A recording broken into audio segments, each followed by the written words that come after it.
Hi friends, मैं हूं राम प्रवेश और आप देख रहे हैं यूट्यूब चैनल राम क्लासेस, जिसमें हम आज आप लोगों के लिए लेकर के आए हैं नंबर सिस्टम के कुछ बेसिक कंसेप्ट और उसके टाइप्स। तो चलिए हम वीडियो को स्टार्ट करते हैं। तो हमें देखना ये है कि ये नंबर सिस्टम, तो आप लोगों के मन में सबसे पहला सवाल ये आ रहा होगा कि आखिर ये नंबर सिस्टम है क्या, हम किसे नंबर सिस्टम कहेंगे।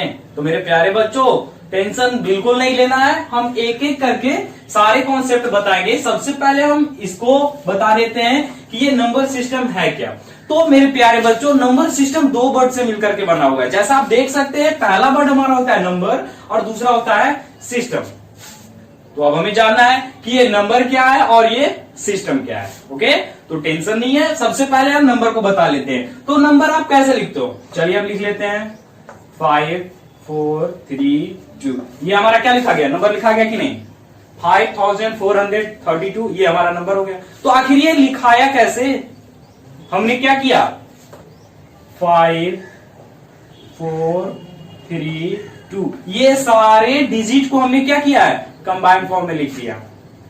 हमने क्या किया है, ये सारे डिजिट को कंबाइंड फॉर्म में जब लिख दिए तो हमारा क्या लिखा गया, 5432। तो हम कह सकते हैं ना कि नंबर किसे कहते हैं, the combined form of digit is called number. कह सकते हैं ना कि the combined form of number is called digit. तो यही तो है नंबर, वही हम बता रहे हैं कि नंबर हम किसे कहते हैं। तो डिजिट के कंबाइंड फॉर्म को नंबर कहते हैं। ओके, अब ये आता है, ये सिस्टम क्या है, सिस्टम का मतलब होता है पद्धति। अगर उसको और डिफ्रेंशिएट करें तो उसका मतलब होता है प्रणाली, तरीका, मेथड, आप कुछ भी कर सकते हो। तो इसका मतलब ये होता है कि नंबर सिस्टम का मतलब हुआ कि संख्या लिखने का तरीका। ओके, तो संख्या लिखने का तरीका क्या होता है, तो हमारे पास दो तरीके होते हैं संख्या लिखने के, एक होते हैं इंडियन सिस्टम, एक होता है इंटरनेशनल सिस्टम। तो अब हम एक एक करके पढ़ेंगे कि इंडियन सिस्टम क्या है और इंटरनेशनल सिस्टम क्या है। तो चलिए सबसे पहले हम क्या स्टार्ट करते हैं, इंडियन सिस्टम। नंबर सिस्टम के दो टाइप हैं, दो मेथड है नंबर सिस्टम के। तो पहला आ जाता है हमारा इंडियन सिस्टम। तो चलिए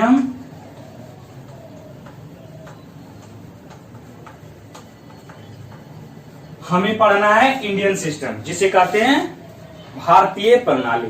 तो चलिए आखिर ये इंडियन सिस्टम में कैसे लिखे जाते हैं। तो इंडियन सिस्टम में कैसे लिखते हैं, वंस,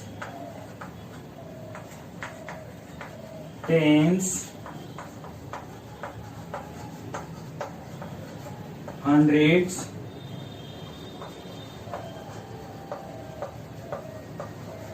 थाउजेंड्स,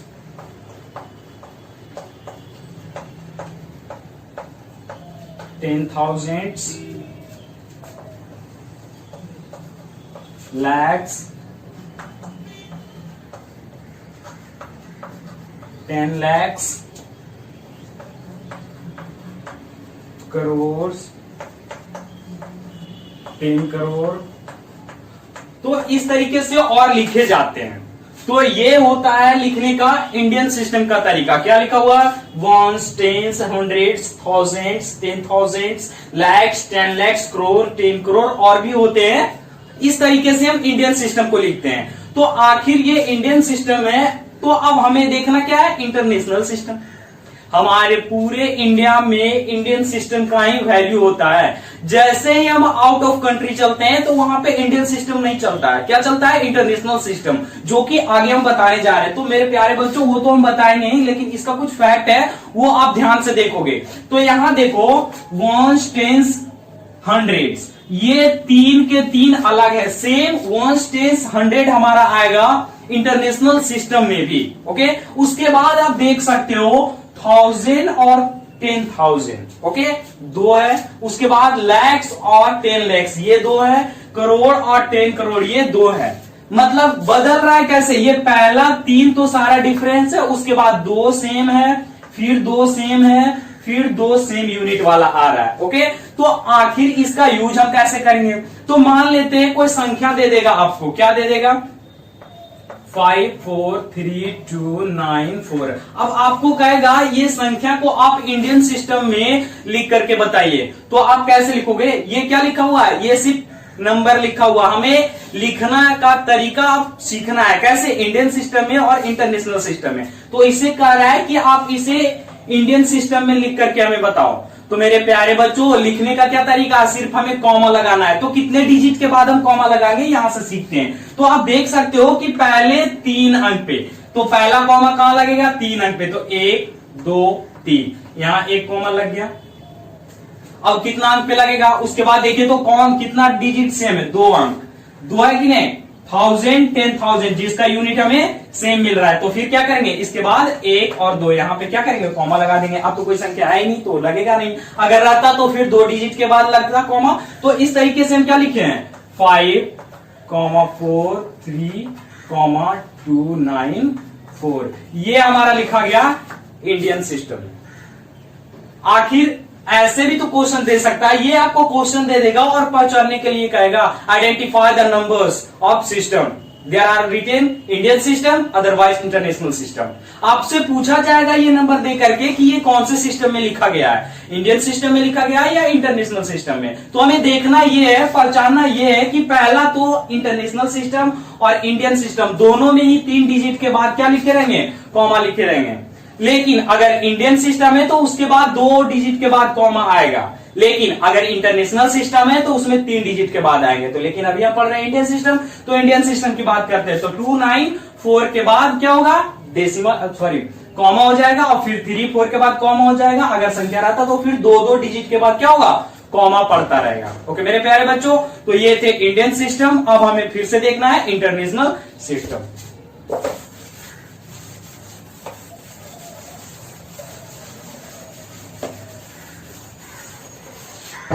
अब इंटरनेशनल सिस्टम की बात करी जाए तो जिसे कहते हैं अंतरराष्ट्रीय प्रणाली। तो चलिए इसको कैसे लिखते हैं? तो इसको तो 3 डिजिट तक सेम लिखते हैं। क्या? 1s 10s 100s, यहां तक तो सेम होता है। 1000 भी होता है,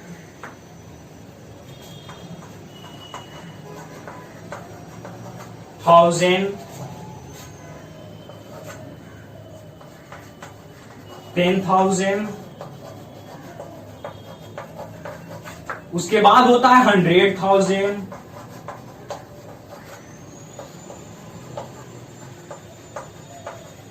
उसके बाद होता है मिलियन, उसके बाद होता है 10 मिलियन, उसके बाद होता है 100 मिलियन,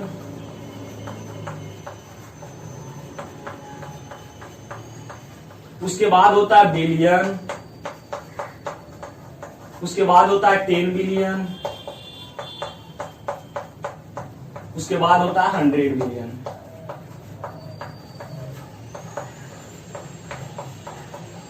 तो इस तरीके से हम इंटरनेशनल सिस्टम को लिख सकते हैं। कैसे? तो आप देख सकते हो कि 1s 10s 100s तक तो हमारे इंटरनेशनल सिस्टम में भी सेम है, जो कि हमने पढ़ा था इंडियन सिस्टम में। उसके बाद आप देख सकते हो 1000 10,000 100,000, यहाँ पे 3 कॉमन आ जाते हैं। फिर मिलियन 10 मिलियन 100 मिलियन, फिर 3 कॉमन आ गया, फिर बिलियन 10 बिलियन 100 बिलियन, फिर ये 3 कॉमन आ गया।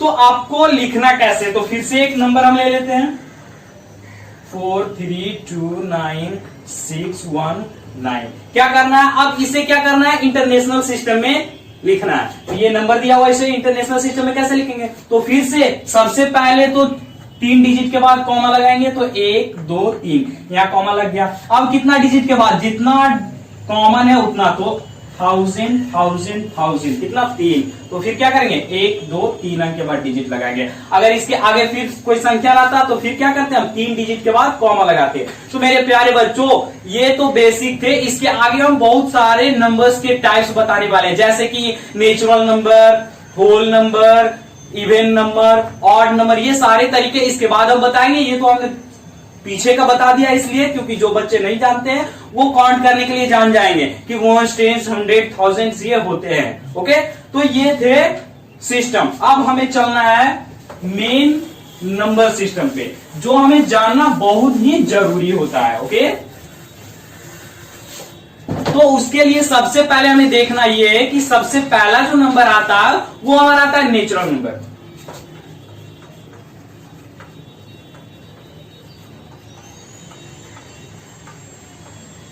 Natural number. मेरे प्यारे बच्चों, अब से आपका मेन क्लास स्टार्ट हो रहा है। एक भी बच्चे छोड़ के नहीं जाएंगे, आधा पे वीडियो पूरा एंड तक देखोगे, बहुत कुछ सीखने को मिलेगा आपको। ओके, तो सबसे पहले हम देखते हैं ये नेचुरल नंबर। तो नेचुरल नंबर का मतलब होता है प्राकृत संख्या। तो आखिर अब क्वेश्चन आता है कि प्राकृत संख्या है कौन? तो प्राकृत संख्या उसे कहते हैं, काउंटिंग के सारे नंबर को हम क्या कहते हैं? प्राकृत संख्या। All counting numbers are called natural number. अब बात आती है कि काउंटिंग नंबर क्या है। तो आप गिनती कहां से स्टार्ट करते हो? कोई भी संख्या को गिनना स्टार्ट करते हो तो कहां से? 1 से। और कहां तक लेके जाते हो? इन्फिनाइट तक गिनते चलो, कोई फर्क नहीं पड़ता है। तो मेरे प्यारे बच्चों, तो नेचुरल नंबर का तो मतलब यही होता है कि 1 से लेकर के इन्फिनाइट तक कोई भी संख्या आप ले लो, वो क्या है? नेचुरल नंबर है। काउंटिंग जहां से स्टार्ट करते हो वहां से लेकर के इन्फिनाइट तक आप कोई भी नंबर ले लो, वो क्या है? नेचुरल नंबर हो जाएंगे। ओके, कोई भी संख्या ले लो, 435, ये भी एक नेचुरल नंबर है। हमने कहा काउंटिंग का सारा नंबर, तो 1 से लेकर के इन्फिनाइट तक कहीं तक लेके चले जाओ, सारे के सारे नेचुरल नंबर हैं। ओके, उसके बाद अब आगे बढ़ते हैं। उसके बाद हमें देखना होता है होल नंबर।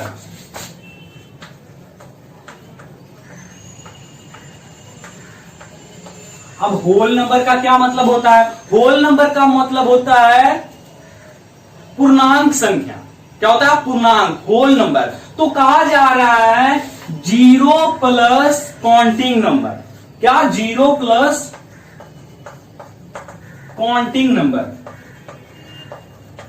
मेरे प्यारे बच्चों, आपने अभी पढ़ा नेचुरल नंबर की काउंटिंग नंबर को कहते हैं। तो इसी तरीके से हम कह सकते हैं, अगर काउंटिंग नंबर में हम 0 को ऐड कर दें, मतलब 0 से लेकर के इन्फिनाइट तक। क्या से? 0 से लेकर के कहां तक? इन्फिनाइट तक। सारे नंबर क्या है? होल नंबर है। क्या है? पूर्णांक संख्या है। ओके मेरे प्यारे बच्चों, तो चलिए ये थे 2 संख्या। आगे हम बताने जा रहे हैं प्राइम नंबर। ये बहुत ही इंपॉर्टेंट है, बहुत सारे जगह काम आएंगे ये आपको। प्राइम नंबर आप इसे ध्यान से देखोगे कि आखिर हमें प्राइम नंबर काहे किसको जाते हैं।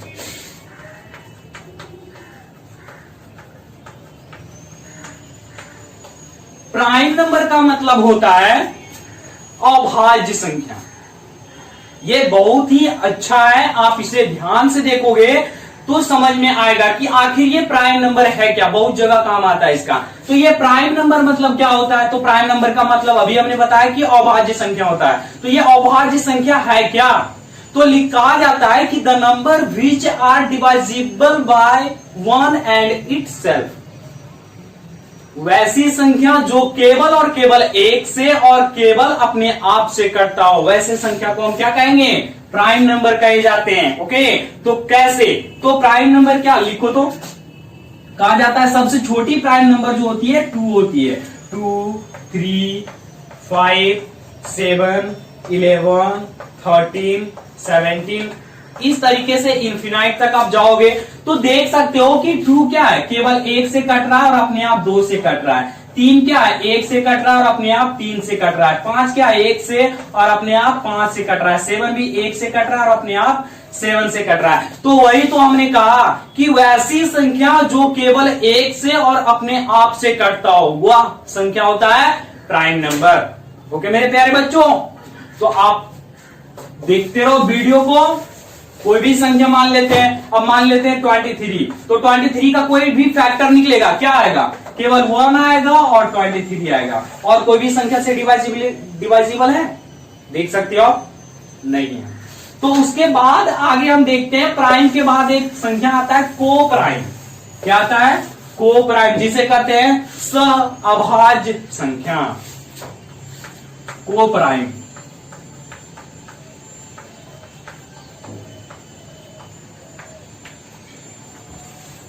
इसका मतलब होता है सअभाज्य संख्या, मतलब ये संख्या जो होंगे पेयर में होंगे, पेयर में होंगे, और जिसका डिफरेंशिएशन करने के बाद हमें यह पता चलता है कि उन दो संख्याओं के बीच का मिनिमम डिफरेंस क्या होना चाहिए, 1 होना चाहिए। अगर उन दो संख्याओं के बीच का मिनिमम डिफरेंस 1 है तो वो कोप्राइम हो सकते हैं, लेकिन केवल एक डिफरेंस से काम नहीं चलता है, और उन दोनों का HCF हाईएस्ट कॉमन फैक्टर भी 1 होना चाहिए, मतलब वो दोनों संख्या केवल और केवल 1 से डिवाइजिबल होने चाहिए। जैसे हम ले लेते हैं 7 और 11 ले लेते हैं, इन दोनों के बीच तो 1 का डिफरेंस नहीं है, लेकिन इन दोनों का जो फैक्टर है केवल 1 ही है, देख सकते हो।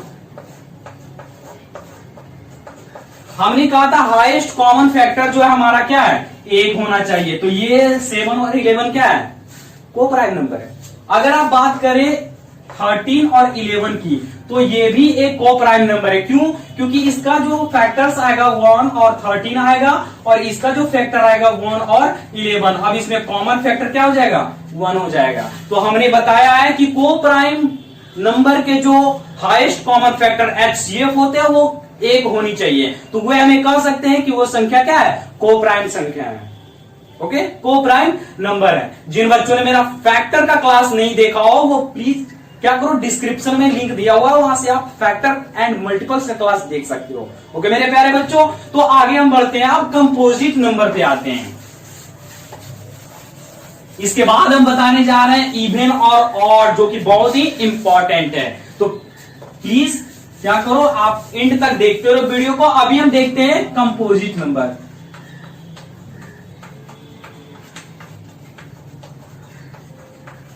कंपोजिट नंबर क्या होता है, कंपोजिट मतलब होता है भाज्य संख्या। मेरे प्यारे बच्चों, अब ये भाज्य संख्या क्या है, तो कहा जा रहा है the number which is least 3 factors, which has least 3 factors and more than 3 factors. कहने का मतलब हुआ कि वैसी संख्या जिसका कम से कम 3 फैक्टर हो और ज्यादा से ज्यादा 3 से अधिक फैक्टर हो जाए, तो वो संख्या को प्राइम कहे, सॉरी कंपोजिट कहे जाएंगे। कैसे, तो देख लेते हैं। कंपोजिट नंबर 7 है जी, बिल्कुल नहीं है, क्योंकि इसका जो फैक्टर है वो 1 है और 7 है, तो ये हमारा 2 ही फैक्टर हुआ जी नहीं। अब 6 को देखते हैं, तो इसका फैक्टर क्या, आप किससे किससे डिवाइजिबल हो सकता है, 1 से हो सकता है, 2 से हो सकता है, 3 से हो सकता है, 6 से हो सकता है। ओके, तो इसका जो फैक्टर है वो क्या, 4 फैक्टर आ गया, 1 2 3 और 6, इसमें 4 फैक्टर्स आए। तो अभी हमने बताया कि जिस संख्या का फैक्टर 3 हो या तो 3 से अधिक हो, तो वह संख्या क्या होंगे, कंपोजिट नंबर हो जाएंगे। लेकिन 7 की बात करो तो यहाँ पे 7 है, 7 का फैक्टर क्या हो जाएगा, 1 और 7 क्या है, 3 से कम फैक्टर है, तो ये हमारा क्या है, कंपोजिट नंबर नहीं है। 9 की बात करते हैं, तो 9 ले लेते हैं, क्या है, 1 3 और 9, इसमें 3 फैक्टर है, तो ये आसानी से कंपोजिट नंबर हो सकते हैं। ओके मेरे प्यारे बच्चों, तो कंपोजिट नंबर समझ में आ गया होगा आप लोगों को। अगर नहीं आया तो फिर से हम एक एग्जांपल ले लेते हैं। कोई संख्या ले लो 11 और 14, इसमें अभी फाइंड आउट करना है कि ये कंपोजिट नंबर कौन हो सकते हैं, तो सारे का फैक्टर पहले निकाल देंगे हम। ये किससे किससे डिवाइजिबल होगा, 1 से, 2 से, 7 से और 14 से। ये किससे किससे डिवाइजिबल होगा, 1 से और 11 से। तो इसमें आप देख सकते हो 2 ही फैक्टर है, इसमें 4 फैक्टर है। जिसमें 3 से ज्यादा फैक्टर हो वो संख्या कंपोजिट होंगे, और जिसमें 3 से कम फैक्टर हो वो कंपोजिट नहीं होंगे। ओके मेरे प्यारे बच्चों, अब हम लोग चलते हैं इस नंबर सिस्टम के बहुत ही इंपॉर्टेंट पॉइंट की तरफ। अब हमें देखना है इवन नंबर। क्या देखना है, इवन नंबर। आखिर ये इवन नंबर कहते किसको है, तो इवन नंबर का मतलब क्या होता है, सम संख्या। ओके, तो कहा जा रहा है सम संख्या हम किसे कहेंगे, the number which is divisible by 2, the number which is divisible by 2 is called even number. जिन बच्चों ने मेरा डिवाइजिबिलिटी रूल्स नहीं देखा होगा, डिस्क्रिप्शन में लिंक दिया हुआ है। डिवाइजिबिलिटी रूल्स का आप लेक्चर वीडियो देख करके बता सकते हो कि कौन सी संख्या 2 से डिवाइड होगी। फिलहाल मैं बता देता हूं कि डिवाइजिबिलिटी मतलब होता है 0, 2, 4, 6 और 8। जिन संख्या के अंत में ये सारे नंबर होते हैं वो संख्या क्या होते हैं, 2 से डिवाइजिबल होते हैं। और अभी हमें यही बताना है कि 2 से डिवाइजिबल होने वाले सारे संख्या क्या होते हैं, इवन नंबर होते हैं। तो चलिए हम एग्जांपल ले लेते हैं। 4, 12, 20, 28, ये सारी संख्या क्या है, और ले लेते हैं 23। अब इसमें हमें बताना है कि इवन नंबर कौन है। तो इवन नंबर का ट्रिक अभी हमने बताया है कि the number which is divisible by 2, वैसी संख्या जो 2 से कटने वाला हो। तो 2 से कौन कटेगा, ये 4 तो आसानी से कट जाएगा। 12 कटेगा जी बिल्कुल, इसके अंत में क्या है 2, तो ये भी क्या होगा 2 से कट जाएगा। अब इसके अंत में 0 है, 20 भी आसानी से 2 से कट जाएगा। अब 28, तो इसके अंत में 8 है, तो मतलब ये भी 2 से आसानी से कट जाएगा। ये 3 कटेगा जी बिल्कुल नहीं। तो ये जो है इवन नंबर नहीं है, बाकी के सारे क्या है हमारे इवन नंबर है। तो ये इवन नंबर के कॉन्सेप्ट आप कोई भी संख्या को लेकर के बना सकते हो, देख सकते हो कि कौन इवन है कौन ऑड है। अब हमें देखना है मोस्ट इंपॉर्टेंट टॉपिक, वो है ऑड नंबर। ठीक है मेरे प्यारे बच्चों, अब हमें यह देखना है कि ऑड नंबर क्या है।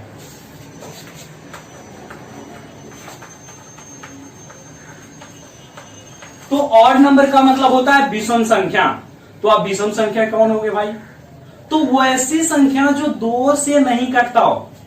हमने अभी इवन में बताया कि वो संख्या जो 2 से कटता हो उसे इवन कहेंगे। अब उसी का उल्टा कर दो कि जो संख्या 2 से नहीं कट रहा वो सारे के सारे ऑड हो जाएंगे। तो अभी हमने बताया इवन में कि जिसके अंत में 0, 2, 4, 6, 8 हो, तो ये जिसके अंत में ये सारे डिजिट होंगे वो क्या होंगे, इवन होंगे। तो भाई मेरे इससे छोड़कर कौन कौन सी संख्या बच गई है, 1, 3, 5, 7, 9, यही वो संख्या है जो किसी भी संख्या के अंत में रहे तो वो क्या होंगे, ऑड नंबर हो जाएंगे। कैसे, अब मान लेते हैं 11, ये क्या है लास्ट वाला डिजिट 1 है, तो 11 क्या हमारा ऑड नंबर है, वो 2 से नहीं कटेगा। अब मान लेते हैं 13 क्या ऑड नंबर, क्यों, क्योंकि लास्ट में जो 3 है वो 2 से कटेगा नहीं।